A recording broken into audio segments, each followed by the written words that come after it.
हुकूमत ने बजट में गैर जरूरी लग्जरी दरामदी अशिया पर टैक्स में इजाफा कर दिया है। परफ्यूम, कॉस्मेटिक्स का सामान, दरामदी मक्खन, पिज्जा और शैम्पू भी महंगा हो गया है। हर किस्म की दरामदी तैयार खुराक की कीमत बढ़ा दी गई है।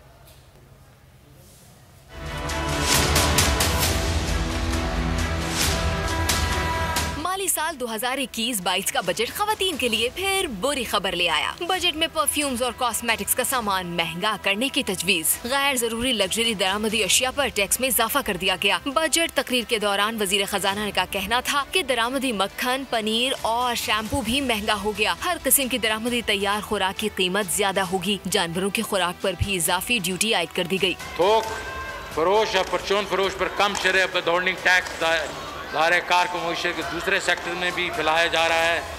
थोक फरोश और परचून फरोश को मज़ीद सहूलत देने के लिए अफराद एसोसिएशन ऑफ पर्सन के मिनिमम टैक्स की सतह को 100 मिलियन तक बढ़ाने की तजवीज़ है। दूसरी जानिब food processing, printing, packaging, electronic, manufacturing industry और टूरिज्म इंडस्ट्री पर कस्टम ड्यूटी कम कर दी गई। मवेशियों की वैक्सीन पर कस्टम ड्यूटी में छूट दी गई। खवातीन एंटरप्रेन्योर्स पर टैक्स जिम्मेदारी को कम करके 25% तक कर दिया गया। बजट में रोशन डिजिटल अकाउंट पर टैक्स की छूट और रियायतों की तजवीज़ भी दी गई।